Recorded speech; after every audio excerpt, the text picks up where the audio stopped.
Okay, we're looking. I'm going to spend the rest of the time in this class looking in some depth at this thing that we call the VP shell hypothesis, which has become an integral part of the current version of transformational grammar. That is the version of generative grammar that has been sanctioned by Chomsky for the past 30 or 40 years, and it has developed in numerous ways and has gone under different names. It's currently, I think, still being called the minimalist program or minimalist syntax or something like that. We're not sure why it's called minimalist, because it sort of has maximal structure for clauses. But in any case, there's some good philosophical reason, I believe. Okay, so here we have the structure. It's not a complete structure here yet, but we're doing Kramer's departure caused a lot of heartache, is the sentence that we want to end up with. And we could analyze this as having a structure like that, where there are two components, a do component and a cause component. So if Kramer caused something to happen, there was some kind of acting on Kramer's part. Right? There was something that Kramer did. It didn't have to be something that he willfully did, but there was something about his. Often we use cause, we don't really think of it as being the case that the person that caused something to happen necessarily intended it to happen. So if Kramer, especially in something like this, Kramer's departure, that's not even a person, right? So if we said Kramer caused a lot of heartache, that's one thing. Kramer's departure caused a lot of heartache. Well, Kramer's departure had an effect. Still, we can think of it as doing something, and that do and cause come together as the verb cause. You could think, right? The verb cause. So here the idea is that the ordinary verb cause is an amalgam of those two semantic components. Because what we're doing is now putting the lexical semantic content into the syntax. And we would have something like that. So Kramer's, there would be some raising or movement of the DP from inside that VP, from inside the VP shell to the specifier of IP position, because of the necessity of having subjects in that position in English, as in many languages. So we've got, this is all so far fairly straightforward. I'm going to give it a slightly different structure and just say that, well, actually what happens, we might even say that that DP ends up in this empty lower VP slot. Or maybe it even starts out there, right? It's not entirely clear, but it could be there. And then what we allow ourselves is by doing that, let's go back to that slide.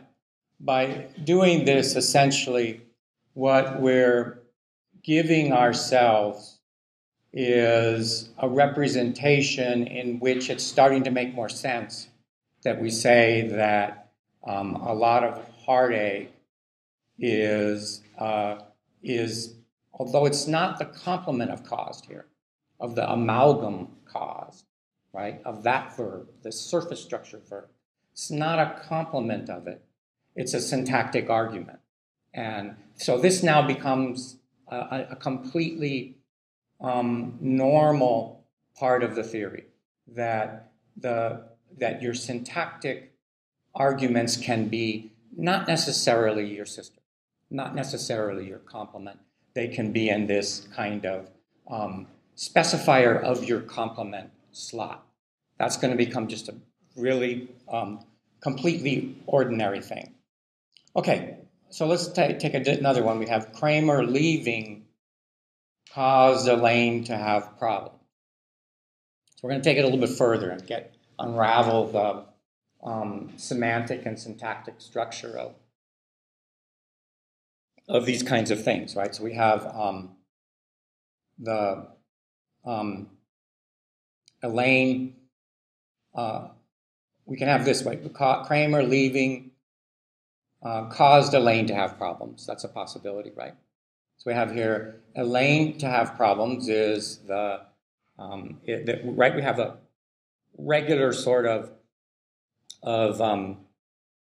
IP there that we've seen a lot, right? So we have when we have these infinitival phrases that have a subject in them and they have a to, then they would be IPs. That's the way we've been analyzing. So that to is there, sort of a grammatical element that's telling us something and saying, you've got an IP when you've got that, right? So Kramer leaving, notice all the kinds of, we can have Kramer leaving caused Elaine problems. Kramer leaving caused Elaine to have problems. There's a bunch of different ways of saying this, and every way you say it, you really have the same thing. And that's what we're getting at here, that the maximal structure that you want for the one that has as many of those pieces in place is the one that's there all the time. And what you've done is simply to collapse certain things and to move things around. So here, this would be the amalgam of cause and do again. Elaine leaving, or Kramer leaving, where Kramer leaving again is one of these kinds of small clauses, the structure of which we're continuing to explore and that we'll fill out more as we go along. Kramer leaving caused Elaine to have problems. Would have a structure like this, but where these things are syntactic co-arguments, right? And these are syntactic and semantic co-arguments by our definitions, right? We're not showing actually Elaine here would have started, I just ran out of room, right? Elaine starts out in the VP to have problems. And so therefore problems in Elaine are syntactic and semantic co-arguments. Because they're semantic arguments because they're both arguments of have, the predicate have. So semantic arguments and syntactic arguments by virtue of being in the same domain. Technically, the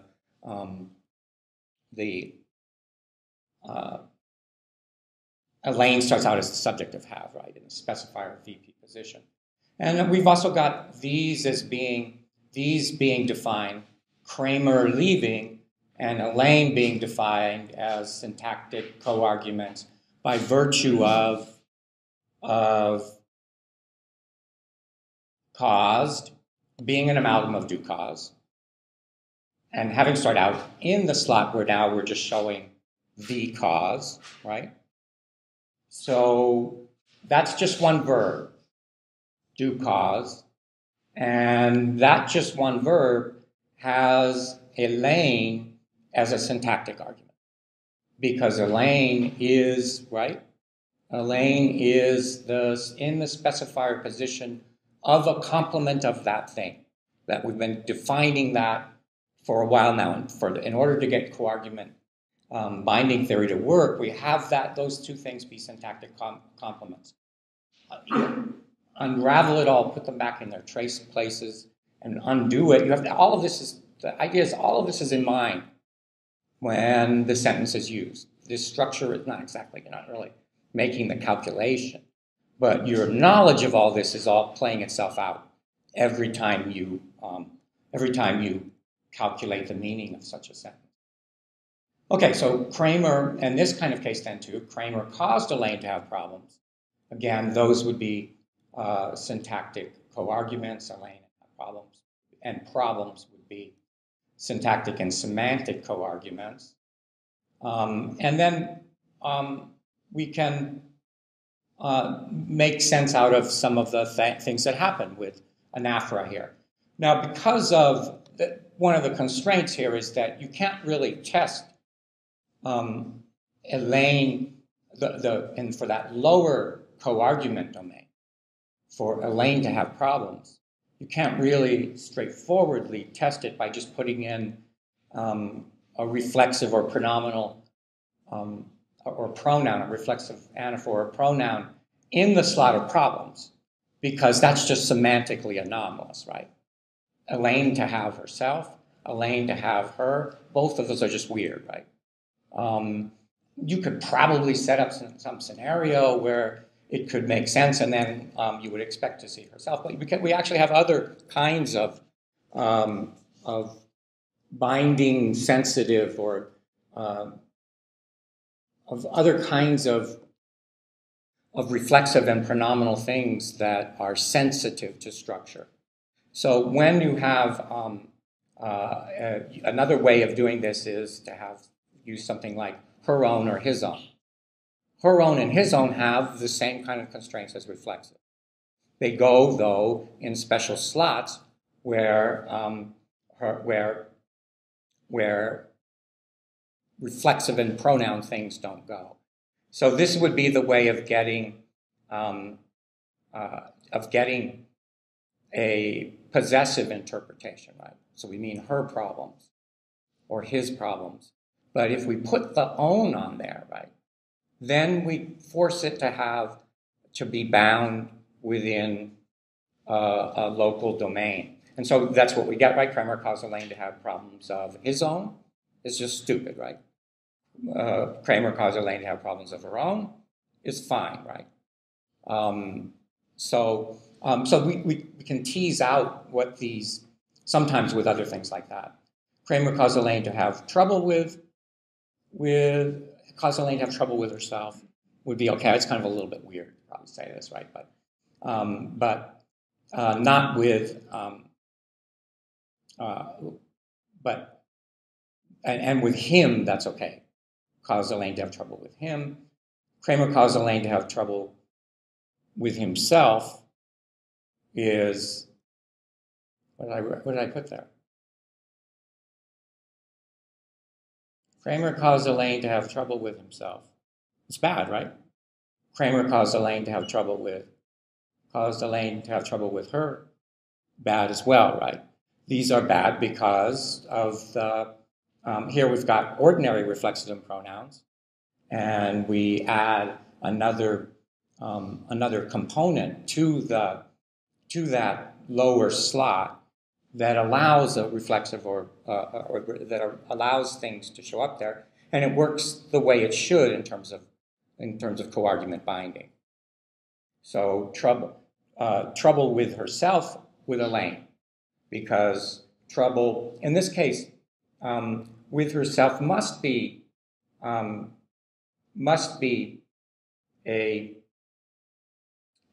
argument of have. So we're going to be able to tell based on, we're really doing a couple of things, right?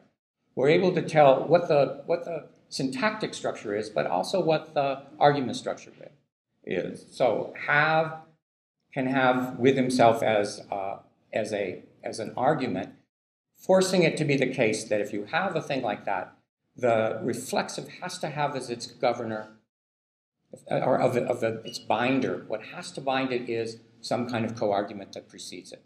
And so Elaine in this structure counts as the possible binder of something inside that VP that is in the co-argument domain that the verb have defines, right?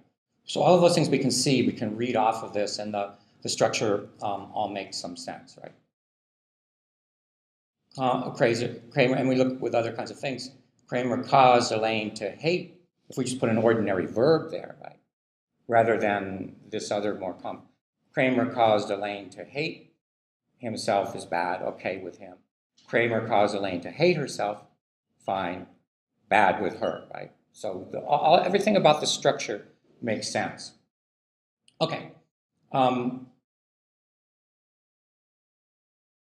Another thing that we can do is to actually analyze this without any changes in this as, so we can, basically we have the same structure here, but we're, we have essentially a small clause here, right? The VP is a small clause, so there's the big VP and there's a little VP. And the big VP itself functions as some kind of a small clause, right? it has its own subject slot.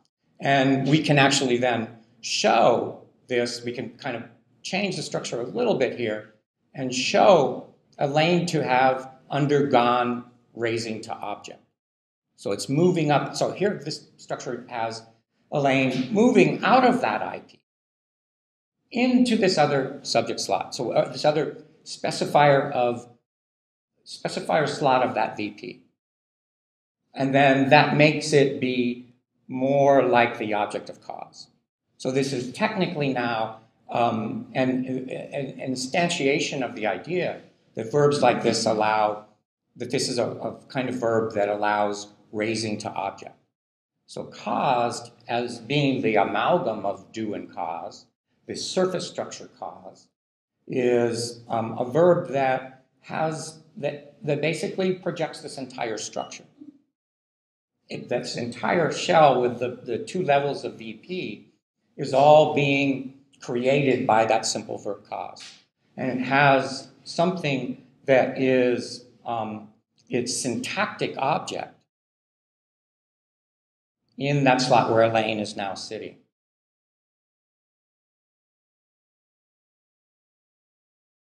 Or that is a syntactic co-argument of that. So this is the, then we know, well, look what we can do. What Kramer caused was Elaine to have problems. Is this good? No, right? What Kramer wanted was to not have problems. That's okay, right? So we now have different kinds of structures that on the surface seem to be the same. Kramer wanted to not have problems. Kramer caused Elaine to have problems. Kramer wanted Elaine to have problems. All of those kinds of things are apparently similar, but in some cases they have different behaviors. So the generalization about pseudo-cleft things is, so in this case, what Kramer promised Elaine was to take her home. That's fine, right? Why? Because we can pseudo-cleft, we can focus on, in this construction, IPs. So notice that there's a difference between where this is essentially an argument for doing this exactly in this way. We want Elaine to have problems to be a unit of some kind. And for Elaine to be in the same syntactic and semantic co-argument domain as have, we also want Elaine to be in the syntactic co-argument domain with Kramer. And we want it to be the case that Elaine to have problems is not just an IP. Because if it were just an IP, why it wouldn't undergo pseudo-clefting is weird, right? There's no answer to that question.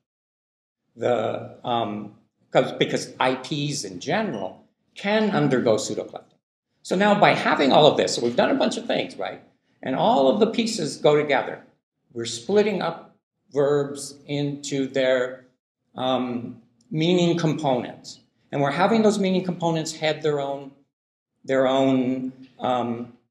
VPs inside of the structure.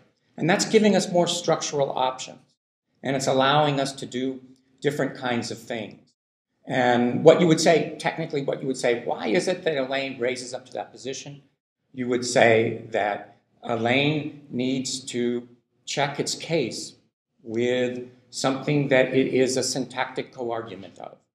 And the verb, the spelled out verb caused, has the ability to give accusative case to a syntactic co-argument that follows it. And the syntactic co-argument that follows it is Elaine by virtue of it having moved up and being, of it being in that slot. So, you know, a bunch of things add up to the same conclusion, and we can account for the impossibility of pseudo-clefting what is a phrase by virtue of this new structure, which says, oh, that's a VP. That's a big VP, small clause. It's a kind of structure that that systematically will fail to undergo pseudo-clefting. Okay, and then, but there's other kinds of things, right, that we can do. So some of these things are kind of subtle, but you can see in various kinds of cases, you can find evidence for there being this more elaborate structure. And I'm just going to give you one example. The adverb again now has, given the different layers that we have in this really fairly simple sentence, right? Kramer caused Elaine to have problems. Because we're unpacking it and elaborating the VP shell, we have different places that again can go in potentially, right? And so one of the places would be as the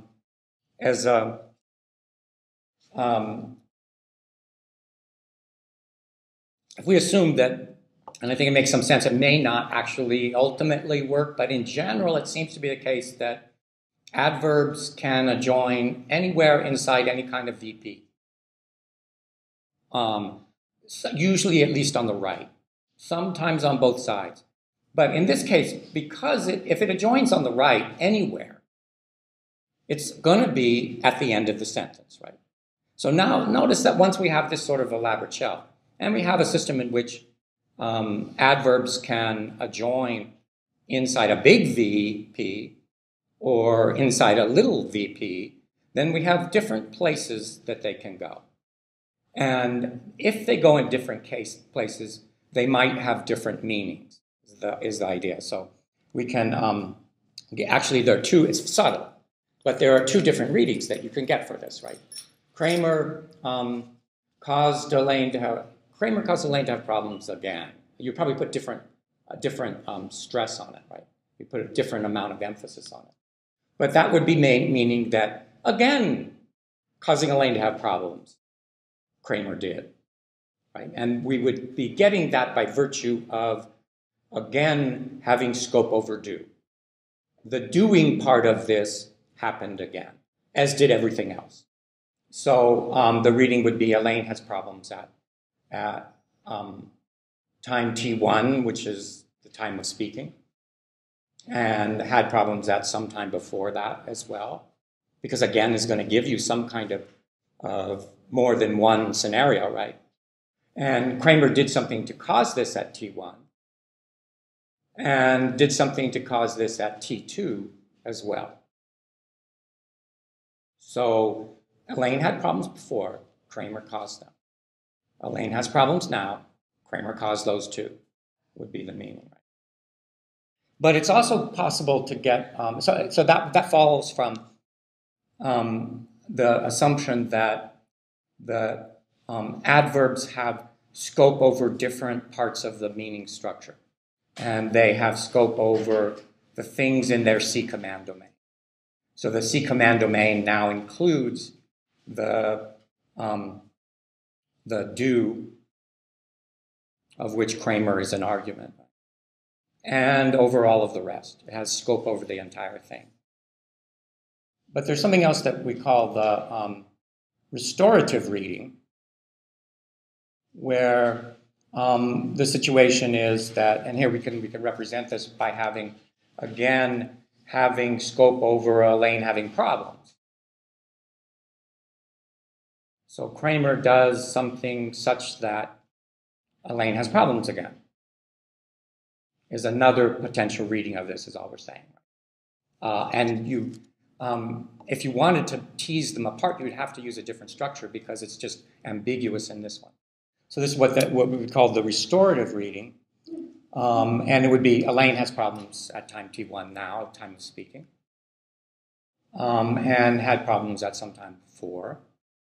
And Kramer did something to cause this in the present moment. So the same kind of, you can imagine, you say, Elaine had financial problems because of something that Newman did. And, now the same kind of thing has happened and she has financial problems again. We could say Kramer caused Elaine to have financial problems again, right? Without it being the case that the earlier time that she had, it has to be true that she had financial problems at two different time periods, right? But Kramer doesn't have to be interpreted as being responsible for both of those. That's what we're saying. So that's interesting, right?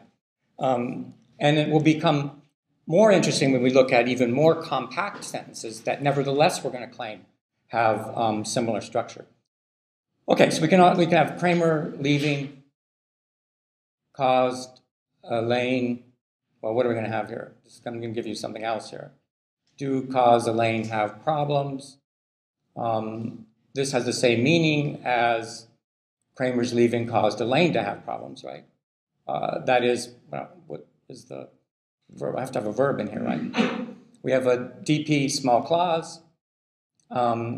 We have the have there must remain silent in that DP small clause because it's a D, and Ds are never expressed as verb concepts, right? And then we can get from this a structure like this after we move Kramer leaving into the subject slot, and then actually we're taking it further, right? That we can have a structure where caused, so Kramer leaving caused Elaine problems means the same thing as Kramer leaving caused Elaine to have problems, right? All of those things, it just becomes the same thing, right? So you can leave out all kinds of stuff by virtue of, our knowledge of what the systematicity between the structures that we have is and what the meanings are. So if we have Elaine problems all by itself like that, then we can, and that's some kind of a unit. And in this theory, it's going to be a unit. It's got to be a unit. If we constructed something like that, it would have to be a unit because we're adopting the binary branching hypothesis. We cannot have cause Elaine problems where those two things are both sisters of cause, right? And so we're unpacking it. We unpack that, and it no longer is the case that Elaine and problems are simply arguments of cause, right? They're not sisters of cause. They're pieces in a more elaborate structure, which is identical to Elaine caused, or Kramer leaving caused Elaine to have problems.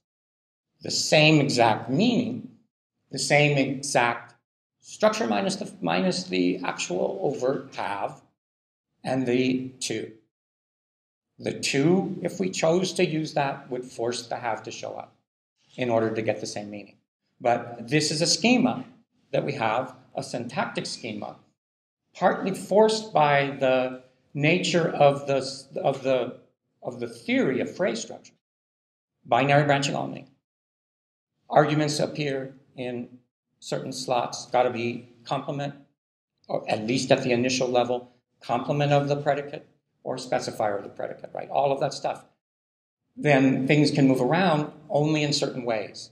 And then we get structures like this where by their, even without, simply by knowing their meanings and having heard them a bunch of times, the covert structure here can be deduced and unpacked would be the idea.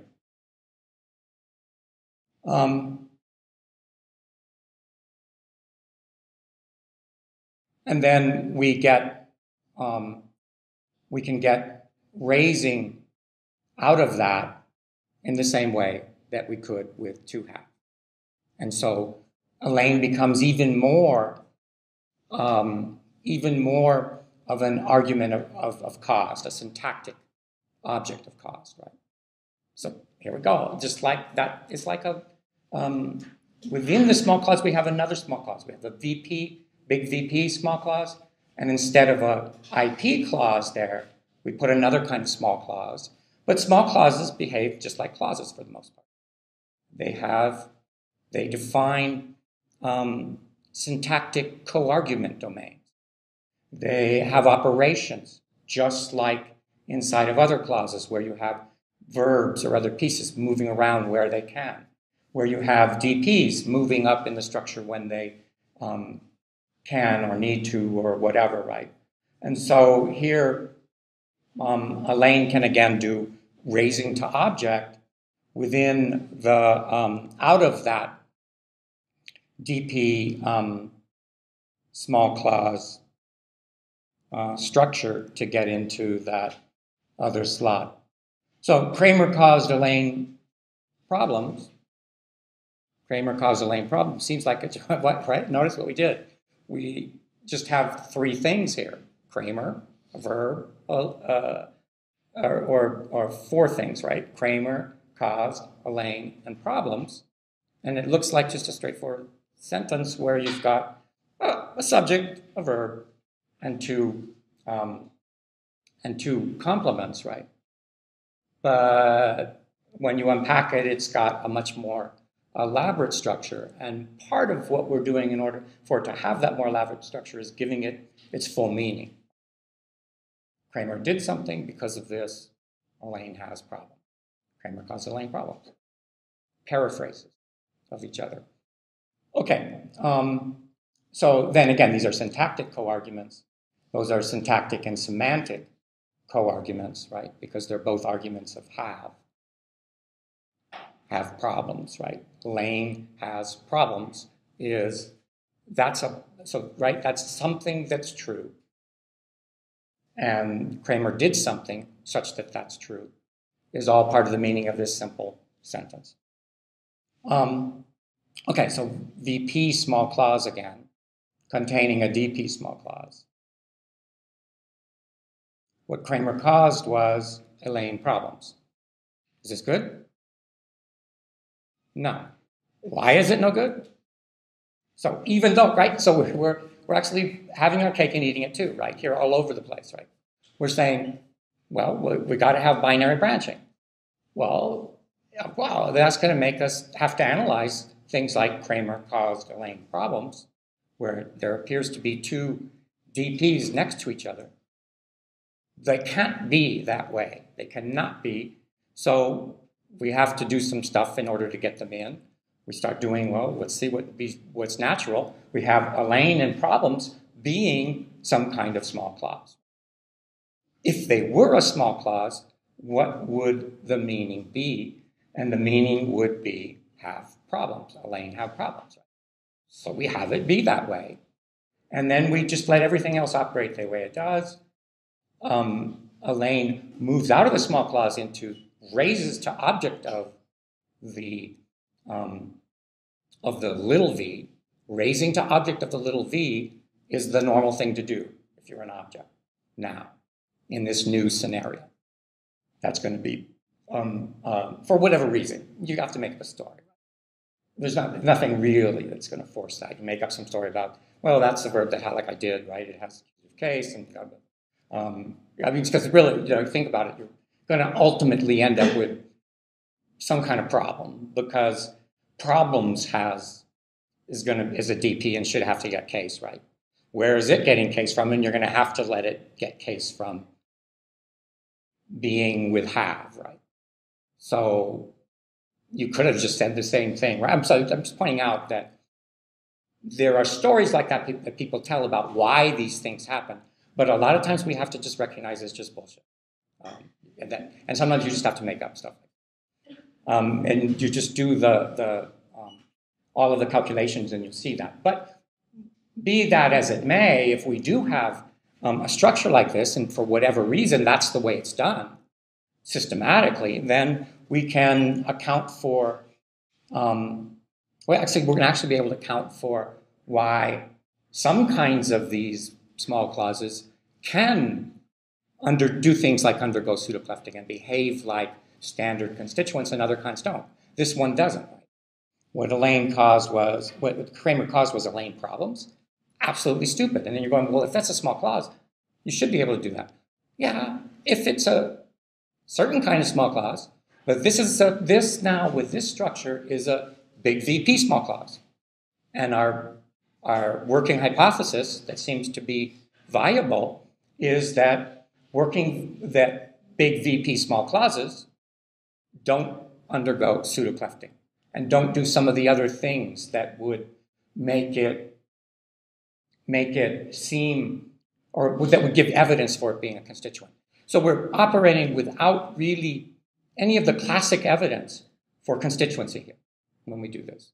We're using another kind of logic, though, to account for all of the facts as we know them. And the people that do this, let me just tell you really quickly here, because I'm not really sure that it works, but the people that have gone down this route that I'm taking you now, like Richard Larson would be one. He has a textbook we could have used that just goes all crazy into this stuff, but it's not as good of a textbook, really. But basically what they do is to say that the best evidence for syntactic constituency is not the pseudo-clefting test or other things like that. The best evidence is coordination with and. And I didn't give that one because I'm not sure about it, number one, and you can coordinate all kinds of things, right? But basically the story is, and there is some truth to this, right, that if you put two phrases together with and, then they are of the same kind, generally. And they're generally phrases. Whether that phenomenon is restricted to phrases or not is not entirely clear. But for people taking this story, that's this claim you would make for sure, right? Because if you, so you say, I bought a book and a computer. I went to the bookstore and I bought a book and a computer. Two things that match in terms of structure. Two phrases conjoined with and, right? And here you can do the same thing, right? You can say Kramer caused Elaine problems and Newman problems too, right? Would be fine. Or Kramer, you have to kind of contrast them in order to, Kramer caused Elaine financial problems and Newman marital problems, right? Would be okay, right? So there could be, if that argument really works, then you can have your cake and eat it too, right? There's some evidence that it is a constituent. The evidence isn't really strong because it fails pseudo-clefting and clefting and other things,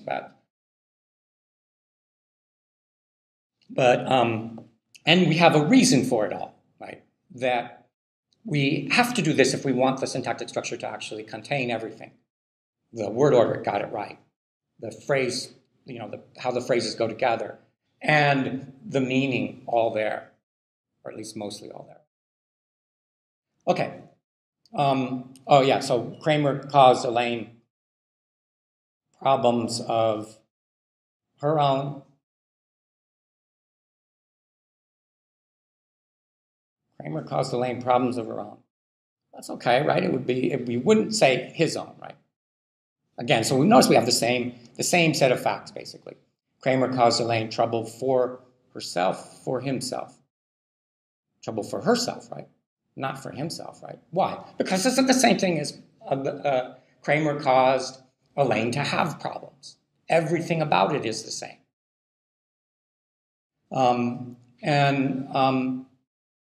Again, if you put again in here, to say that's what here, so there's everything adding up, right?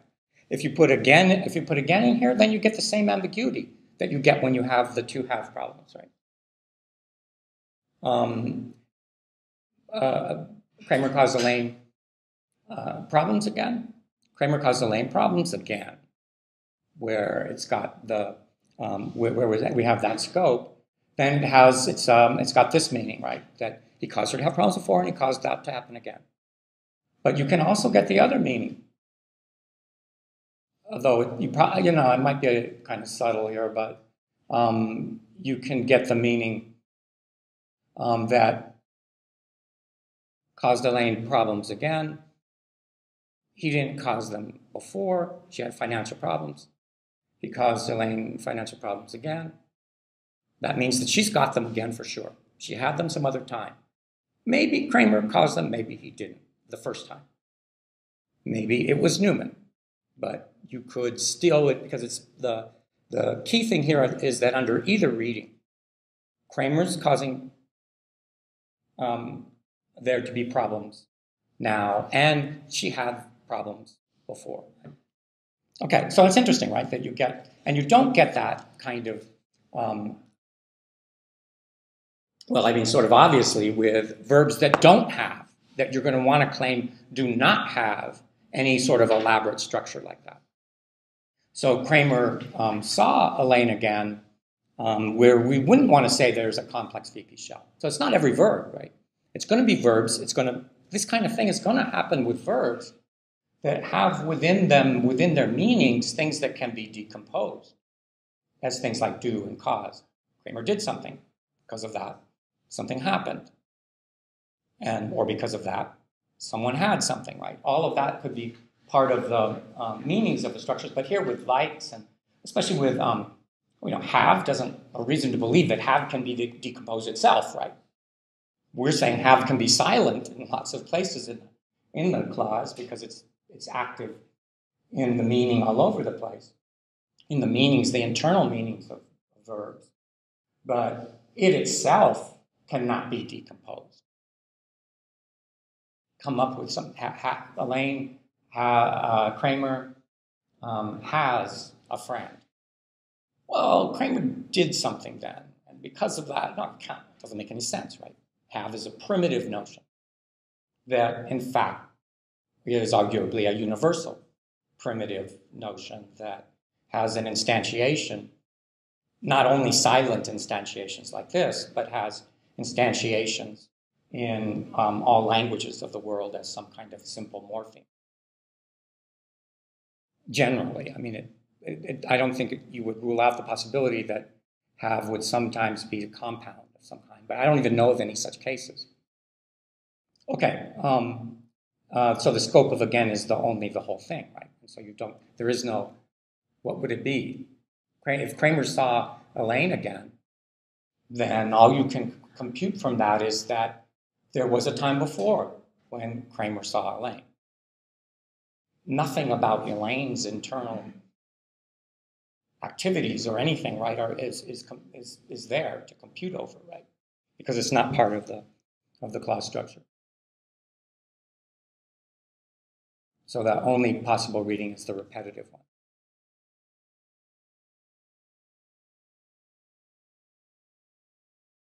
Kramer leaving, cause Elaine, why am I doing this? I don't remember.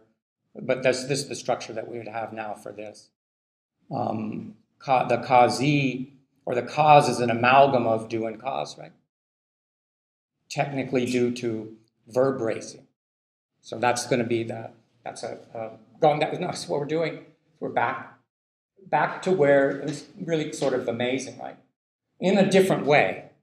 In a way that that is somewhat more constrained, somewhat more sensitive to things that you could call universal principles of grammar, and in a somewhat more well thought out way in certain respects. We're back to where they were in the late 70s with what the syntactic structure of sentences in English is. And we're using the same kinds of mechanisms. Verb raising all over the place. Noun phrases moving around, or DPs moving around. What we've got here that's different is a more elaborate and constrained structure for verb phrases. Back in the late 70s, they were just making stuff up. And it was so unconstrained that they were saying things like, oh, all languages are verb initial. Why could they do that? All languages are verb initial because, I don't know, we like it that way.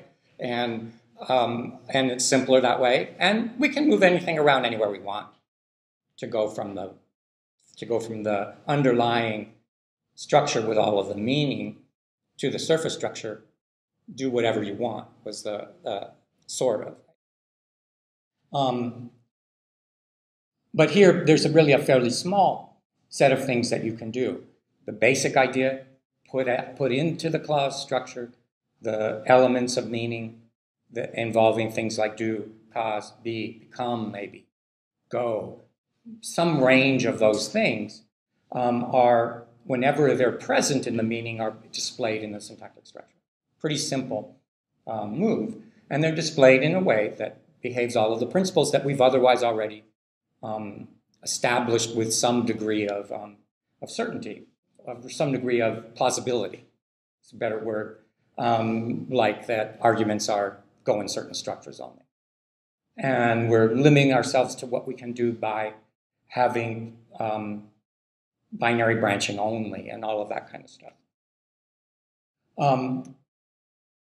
Okay, so it's an amalgam of do and cause with a possible DP small clause complement headed by covert have. And then we can go back and look at the shall forgive, and it really is kind of the same thing.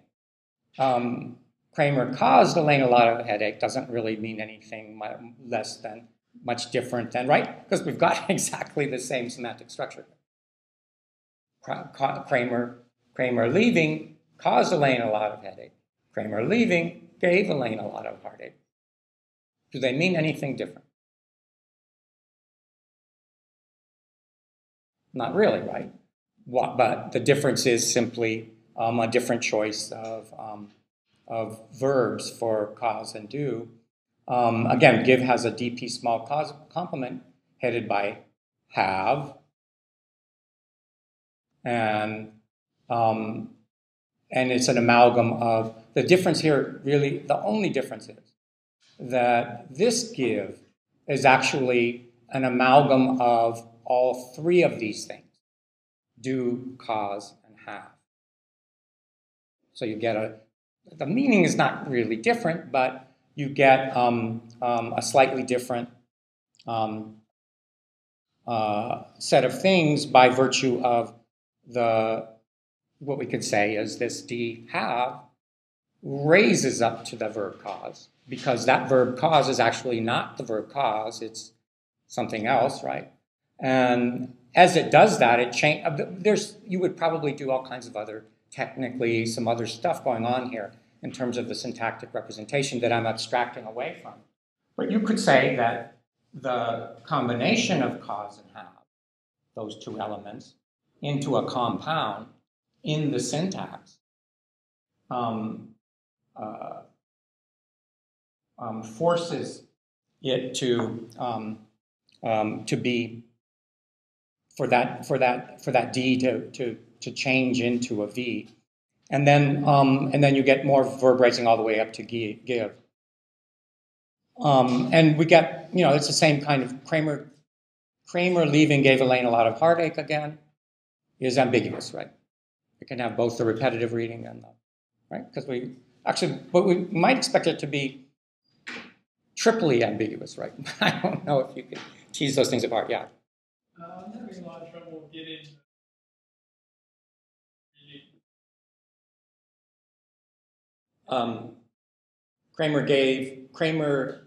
Kramer leaving gave Elaine a lot of heartache again.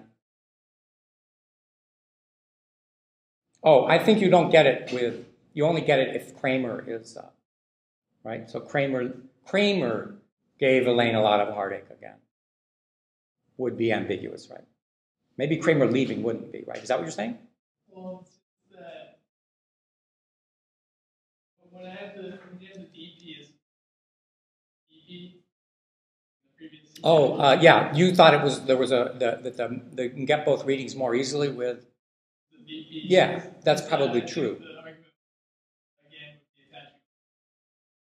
Right. Can't do that here. There's no place for it. Right. So the reading is going to be more subtle or whatever. Maybe I don't know. But I mean I think it's still possible. But you don't think it's there, right? So you're saying Kramer leaving or Kramer gave Elaine a lot of heartache. Again, Kramer gave Elaine a lot of heartache again. Can only mean that. Well, that would be I think that's the most natural reading, but I think the other reading is possible. That's the question. Right? I think if suppose, Elaine's had heartache a lot of times, right? Newman sometimes gives her. She gets heartache a lot, right? Oh, look what happened. Kramer just came in. Maybe he never gave her heartache before. He's the only one that didn't, right? And you could say, Kramer, oh, poor Elaine, she's all heartbroken. Kramer gave Elaine a lot of heartache, where she's having heartache again, right, is the reading. You're saying you don't get that reading.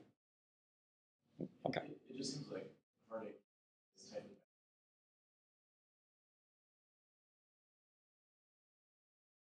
Okay. So do something then a lot of heartache that would work better, is that what you're saying? Gave Elaine problems again?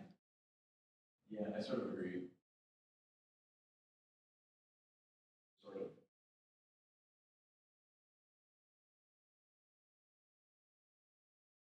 She's getting it again. Yeah, there's clearly a preference for that reading, right?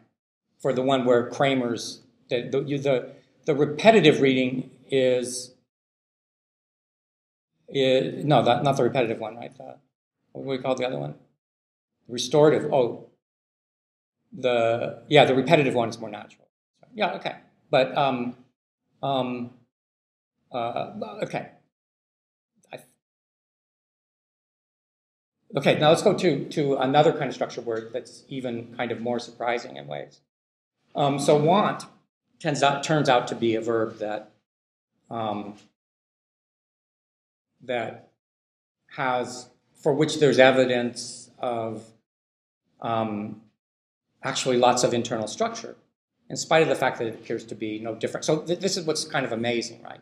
And I'm just giving you stuff that is based on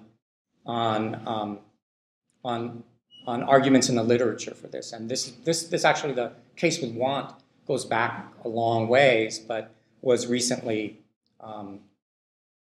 reanalyzed in this kind of way by Heidi Harley, and I think I put on the syllabus the reference to this stuff. So one kind of thing that you can have is Kramer doesn't want Elaine to, and here we can have different things, right? So the meaning we want is Kramer doesn't want Elaine to be home alone. Right? Kramer doesn't want Elaine to be home alone. But we can do it. One way we can do it is by having an amalgam of do and be, which is stay. So stay is a verb that means, right? If you're going to stay somewhere, then you're doing something, right? You have to. There's some volition on the part of the subject of stay. Maybe not a whole lot, but there's something that you're doing. But what you're doing is nothing other than being somewhere, right? There's nothing else in the meaning of that, right? What does stay mean? Not go anywhere, right? Be somewhere, right? And so we can have it be something like this, right? So it might be, maybe there's not in there, right?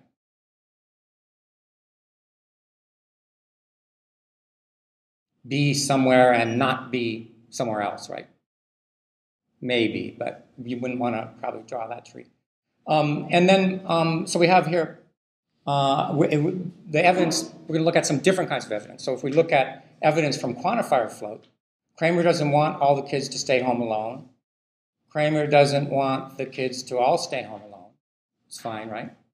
Kramer doesn't want the kids to stay all home alone. Maybe not as good, but it still seems okay, right? And we could have that be the case by having, but we do get sort of a different meaning with the last one, if it's possible at all, right?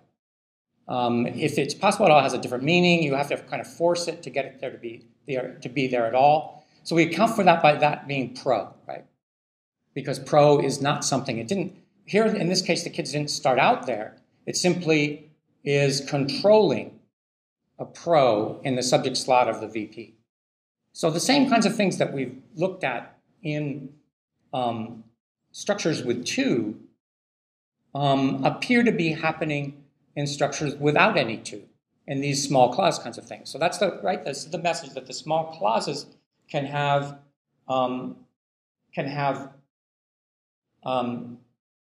internal structure with things silent, but with the same kinds of things going on that go on in bigger clauses. And so we've got some evidence for there being not a trace of Elaine. Elaine wouldn't have a trace here, right?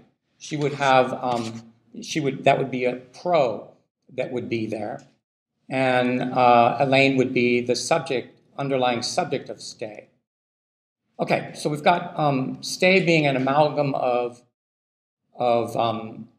do and copular be with a locative phrase complement.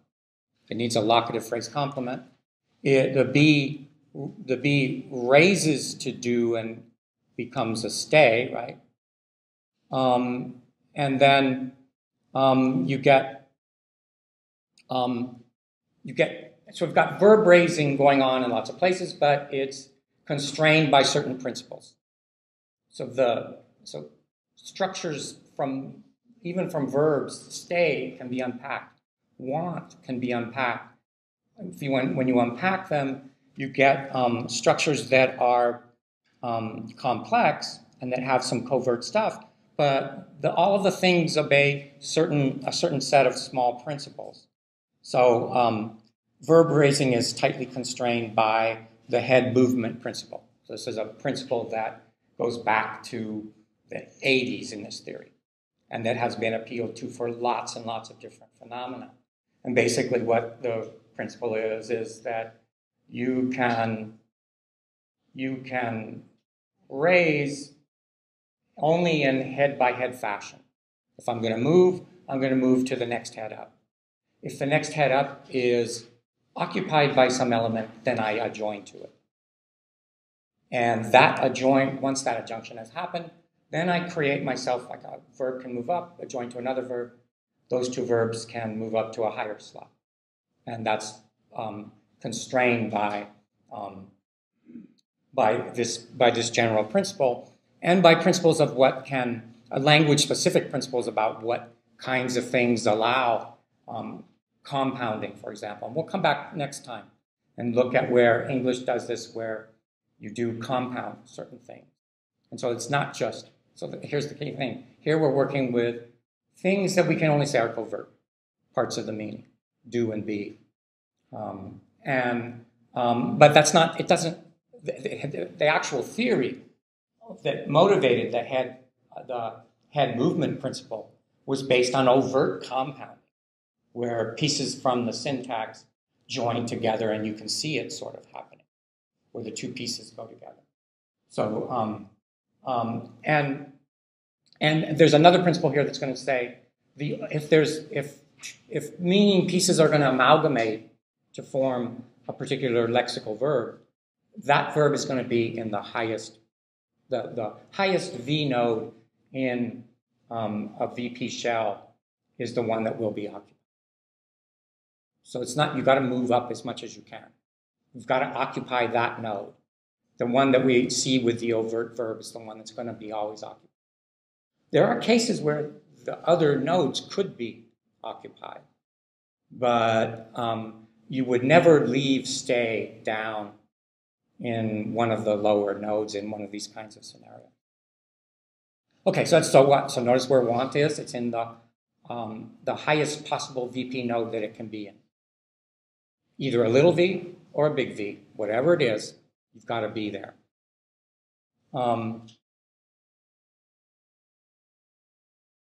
We can also have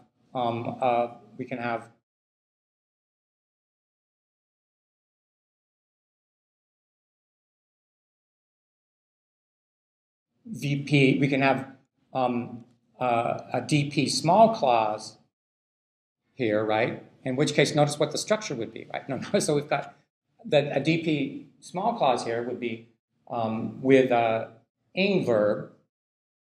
It's an ing verb because the present participial be element is covert in the D structure, right? We've got staying as the embedded verb. Therefore, we've got to have a double VP shell there, right? And the double VP shell has the structure of a stay shell, and that can be embedded inside of any small clause that allows a VP to be in it will allow the whole range of VPs, is what the claim is going to be, which is true. So we have copular be with locative phrase complement here, but it is amalgamated with do to give you staying. We have auxiliary be with present participial complement here, right? And the traces of the raised V is silent, right? Just like, so there can be silence for various reasons in the clause. This one is silent simply because it's a D.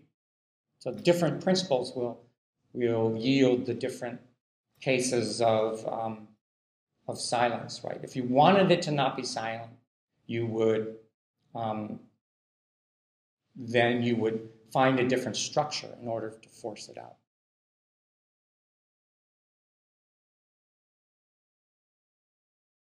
We can also have just Kramer doesn't want Elaine being home alone. So staying home alone, being home alone, kind of meaning the same thing. Why are they meaning the same thing? Because the only difference is whether you have do be or just be, right? And the structure then is the same. This time the copular be is overt because it's the highest V in its VP shell. It has to be, right? That's what we want, right? Now, we can also take it a little bit further, and we've got a different kind of small complement. Kramer doesn't want Elaine to be near him. There's another possibility, right? Kramer doesn't want Elaine to stay, doesn't want Elaine to be near him, or Kramer doesn't want Elaine near him. And Kramer doesn't want Elaine near him means the same thing as Kramer doesn't want Elaine to be near him. Therefore, it has the same structure, crafted to fit in the into one of the structures that we have available. And the structure that we have available without the verb be being overt is this one. Now this is important here, right? Because we now have a means of accounting for what in those cases where we have what seem to be mysterious possibilities for reflexive and ordinary pronouns have a way of being accounted for. This will be the way to account for them all. That there will, all of these cases that appear to have simply two complements have some kind of more elaborate structure like this with a silent verb. That solves the problem in some way is the idea, right? So we have that's a co-argument domain. Elaine and him are in the same co-argument domain. Kramer and Elaine are syntactic co-argument, but not semantic co-argument. Because what this means is Kramer doesn't want something. What he doesn't want is Elaine being near him, right? Elaine being near him is what you've got. Elaine and him are syntactic co-arguments.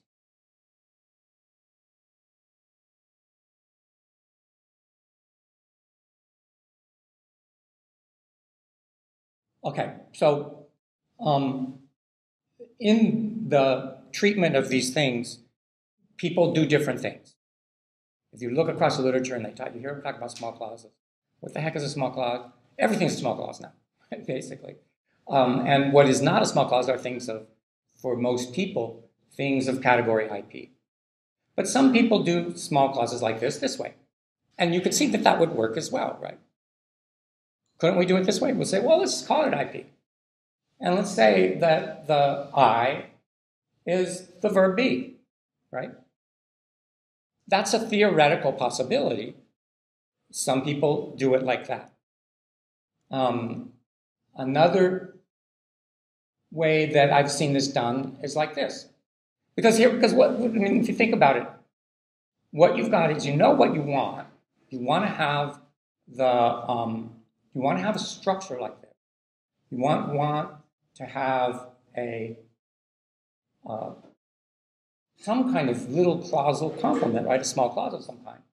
But how do you do it? And it's unclear because we're going to want to say there's a be there, but the be is covert. And what is it? Well, let's call it a PP. So some people will do that, right? That's another possible thing to do, but you're looking at it and going, dude, how could it be a P? Well, it could be a P. If we could make up a story about it being a D, why not a P? You could do it that way.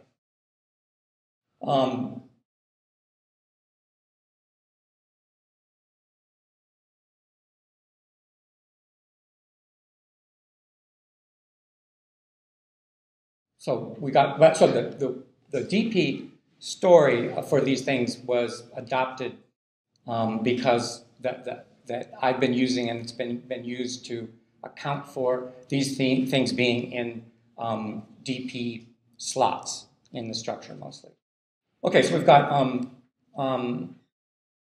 didn't I do this already? I was wondering why I got lost.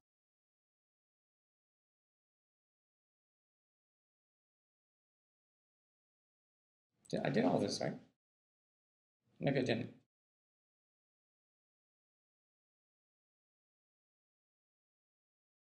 Did I do this already? Huh?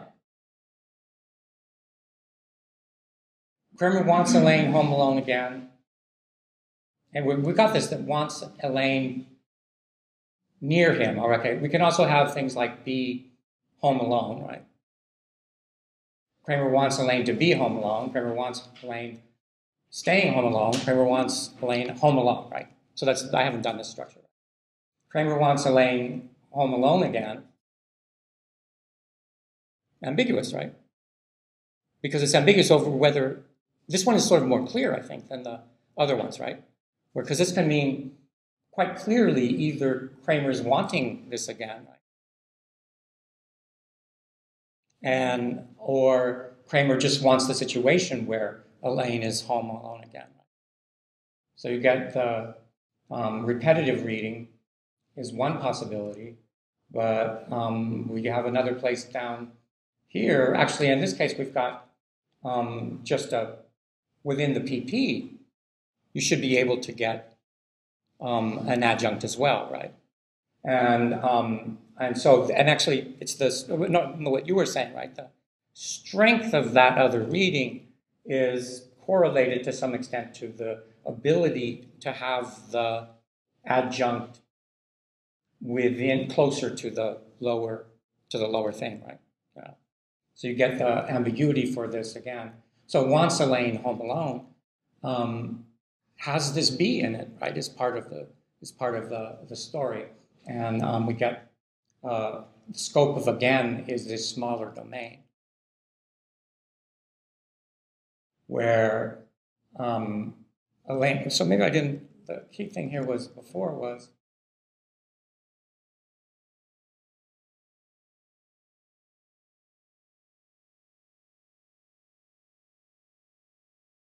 I guess there's nothing really there. Just a bunch of garbage. Oh, here. Kramer doesn't want the kids all being home alone. Yeah, this is actually sort of surprising, right? Sorry, I skipped through because they all look the same, right?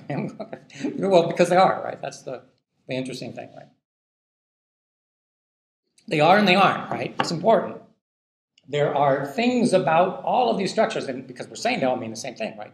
Kramer doesn't want Elaine to be home alone. Kramer doesn't want Elaine staying home alone. Kramer doesn't want Elaine home alone, right?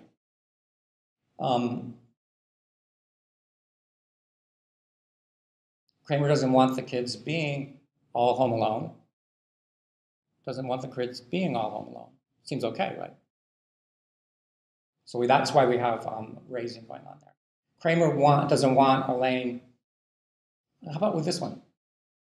Kramer doesn't want Elaine, the kids. Kramer doesn't want the kids all home alone is okay, right? Kramer doesn't want the kids all home alone because it's going to have to be able to go in there somewhere. Okay, so that was it. I just lost it. I shouldn't be allowed to. Okay, Kramer doesn't want the kids all home alone. It's good, right? How does that? So that's really interesting, right? Because the kids, it looks like we've only got Kramer doesn't want, and two things: the kids alone, right? And where our hypothesis is that when you have a floated quantifier, it's in a place and the meaning is the same across both constructions, then it's in a place where it must have originated, right? So where could this have originated? If what you mean, because notice that Kramer doesn't want all the kids home alone, doesn't want the kids all home alone. Huh? It's not the same meaning?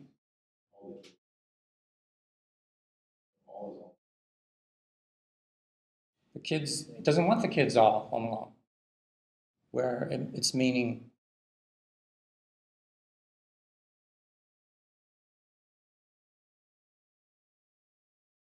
the Kramer doesn't want all of the kids home alone. Kramer doesn't want the kids all home alone. Can have that meaning, can it? It can also be, I guess it's ambiguous between altogether home alone, right? Is that like completely home alone? But it can also just mean the other one, can't it? I don't want the kids all home alone. There would be a pause there of some kind. I don't want the kids all home alone, right? Yeah? It seems like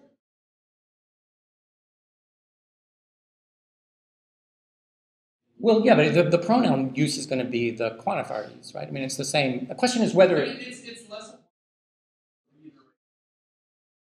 of what? Right. So it's like the kids, all of them. I'm repeating that again. yeah, Right? Yeah. it's Yeah. not all Yeah, kids, it's yeah. kids.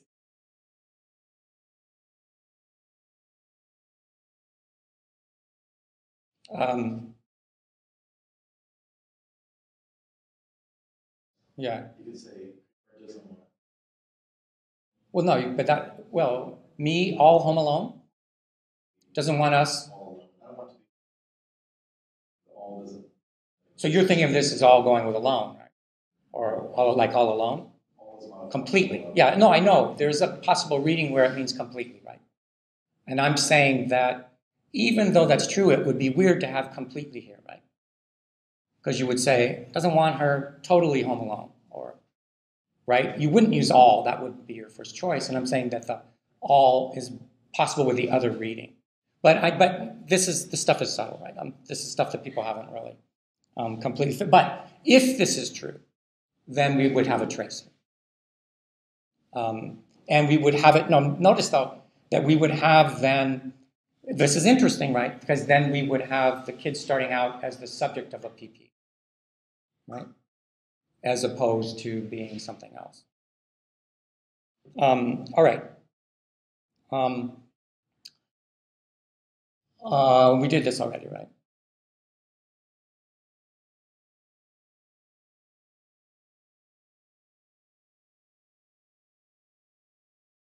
Kramer doesn't want Elaine by herself.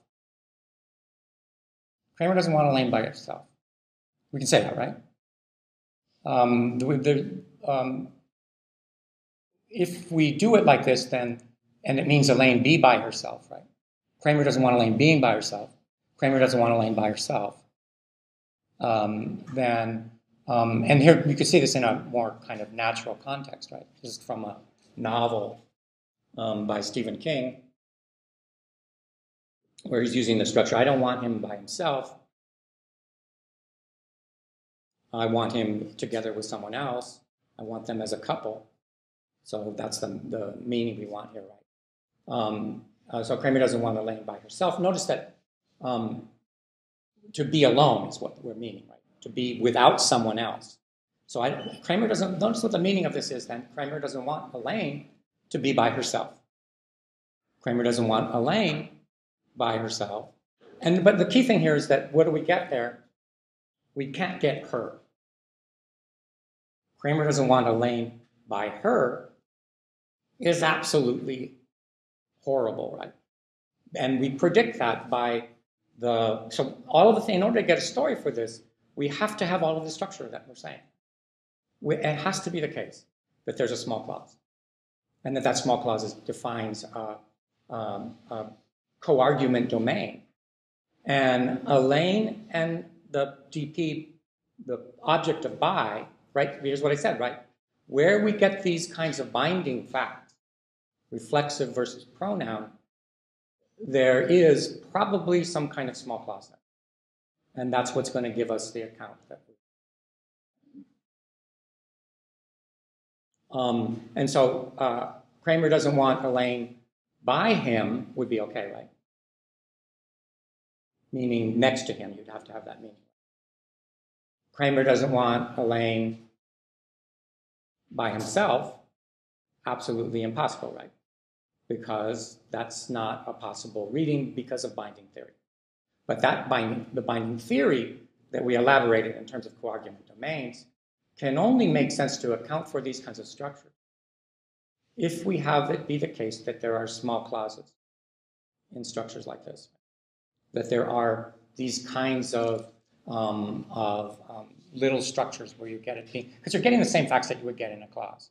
Kramer doesn't want Elaine to be by herself, not to be by her, obviously, right?